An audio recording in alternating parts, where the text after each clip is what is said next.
বিসমিল্লাহির রহমানির রহিম। প্রিয় দেশবাসী, আসসালামু আলাইকুম। পবিত্র মুহররম মাসে আমরা আরেক কারবালা দেখলাম। সারা দেশে শহীদদের লাশের সারি আর আহতদের কান্নায় বাংলাদেশ যেন আজ এক রক্তাক্ত কারবালা প্রান্তর। খুনি হাসিনার খুনি বাহিনী সারা দেশকে রক্তাক্ত কারবালায় পরিণত করেছে। ছাত্রছাত্রীদের প্রতি হাসিনার কেন এত আক্রোশ? কেন শিক্ষার্থীদেরকে পাখির মতন গুলি করে হত্যা করা হলো? কেন দীর্ঘ হচ্ছে লাশের মিছিল? কেন আজ 10,000-এরও বেশি ছাত্রছাত্রীকে নির্মমভাবে আহত করা হলো? কি ছিল এই নিরপরাধ ছাত্রছাত্রীদের অপরাধ?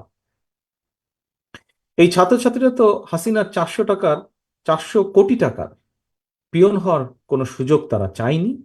এই ছাত্রছাত্রীরা তো বিনা ভোটের এমপিও হতে চায়নি, কিংবা হাসিনার অবৈধ ক্ষমতার ভাগও তারা চায়নি। তারা শুধু চেয়েছিল ন্যায্য চাকরি বিধি, কোটা সংস্কার চেয়েছিল তারা। স্বাধীন বাংলাদেশের স্বাধিকার এবং সম্মান নিয়ে সচ্ছলভাবে বাঁচার সুযোগ চেয়েছিল তারা। অথচ এই ছাত্রছাত্রীদেরকে তুচ্ছ তাচ্ছিল্য করা হয়েছে। ছাত্রছাত্রীদেরকে অপবাদ, অপমান, অপদস্থ করা হয়েছে। নিরস্ত্র সাধারণ ছাত্রছাত্রীদের উপরে পুলিশের ইউনিফর্ম পরিয়ে ছাত্রলীগ, যুবলীগের সন্ত্রাসীদেরকে লেলিয়ে দেওয়া হয়েছে।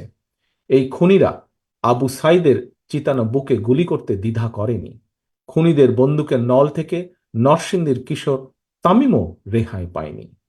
প্রিয় দেশবাসী, রক্তের হোলি খেলা চালিয়ে খুনি হাসিনা এখন নাকি সংলাপ করতে রাজি। হাসিনার রাজি নারাজিতে এখন আর কিছুই যায় আসে না। শহীদদের রক্ত মারিয়ে ছাত্রছাত্রীরাই খুনি হাসিনার সঙ্গে এখন আর সংলাপ করতে রাজি নয়। ছাত্র জনতা খুনি হাসিনার কাছে হত্যাকাণ্ডের বিচারও চায় না। ছাত্র জনতা খুনির কাছে কিসের বিচার চাইবে? হাসিনা নিজেই তো ঠান্ডা মাথার খুনি। ঠান্ডা মাথায় সে এতগুলো নিষ্পাপ প্রাণকে হত্যা করেছে, খুন করেছে। শহীদদের রক্তের দাবি মেটাতে বরং এই মুহূর্তেই দফা একটাই একটাই দাবি, দফা এক, দাবি এক, খুনি হাসিনার পদত্যাগ। প্রিয় দেশবাসী, কোটা সংস্কার আন্দোলনের বীর শহীদদের রক্ত বৃথা যাবে না ইনশাল্লাহ। বৃথা যেতে পারে না ইনশাল্লাহ। বৃথা যেতে আমরা দেব না ইনশাল্লাহ। দেশ এখন সম্পূর্ণ দুই ভাগে বিভক্ত। একদিকে ছাত্রছাত্রী, কৃষক, শ্রমিক, পেশাজীবী সহ অধিকার হারা গণতান্ত্রিকামী জনগণ। অন্যদিকে হাসিনা আর তার অলিগার্ক। সুতরাং একজন মুক্তিযোদ্ধার সন্তান হিসাবে, একজন সামরিক কর্মকর্তার সন্তান হিসাবে আমি সেনাবাহিনী এবং বিজেপি উদ্দেশ্যে একটি কথা বলতে চাই। দেশের আপামর জনসাধারণ কিংবা আন্দোলনকারী ছাত্রছাত্রীরা আপনাদের শত্রু নয়, বরং অরক্ষিত সীমান্তে আপনাদের শত্রু রয়েছে। সুতরাং নিজেকে যদি দেশপ্রেমিক মনে করেন, যদি আত্মমর্যাদা উপলব্ধি করেন, পারলে তাহলে অরক্ষিত সীমান্তে গিয়ে সাহসের পরিচয় দিন, ভূমিকা রাখুন। আন্দোলনকারী ছাত্রছাত্রীরা আমার, আপনার, আমাদের কারো ভাই, কারো বোন কিংবা স্বজন।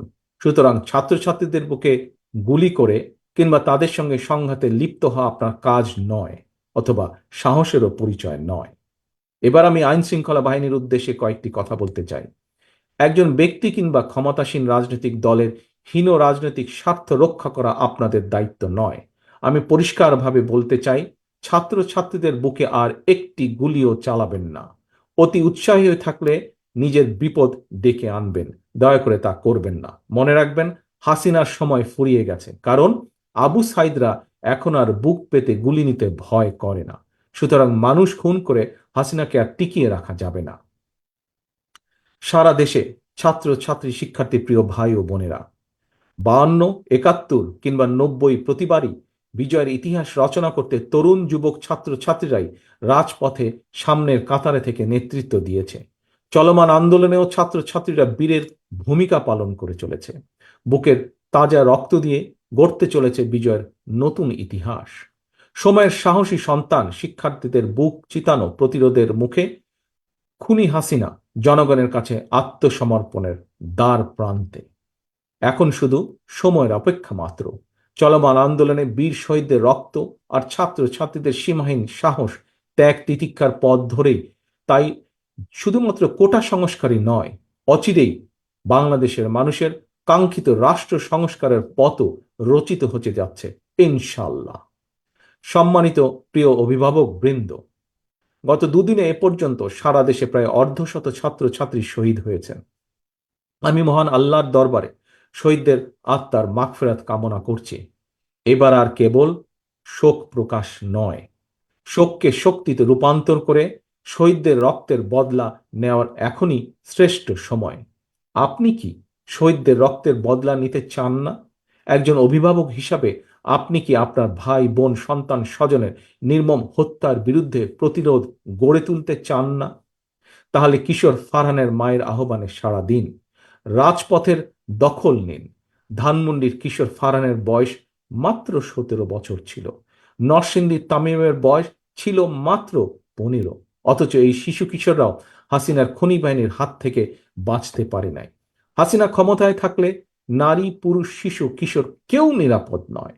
খনি হাসিনার বন্দুকের ভয় চুপ করে থাকলে আমাদের ভাই বোন সন্তান স্বজনদের নিরাপদ ভবিষ্যৎ নিশ্চিত করা যাবে না।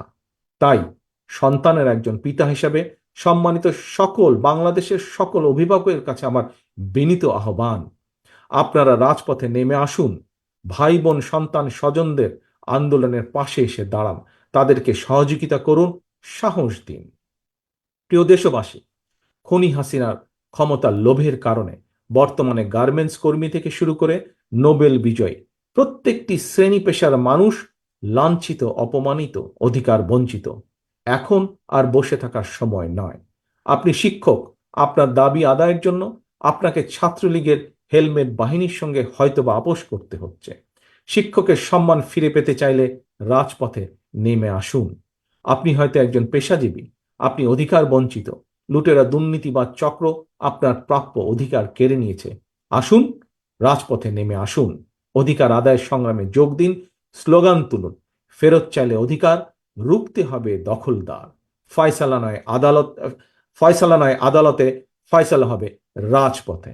ইনশাল্লাহ সেদিন বেশি দূরে নয়, যেদিন বাংলাদেশ থেকে এই খুনি চক্রকে বাংলাদেশের আপামর ছাত্র ছাত্রীরা বিদেয় করে ঘরে ফিরবে ইনশাল্লাহ। আল্লাহ হাফেজ। বাংলাদেশ জিন্দাবাদ। বাংলাদেশ জাতীয়তাবাদী দল জিন্দাবাদ।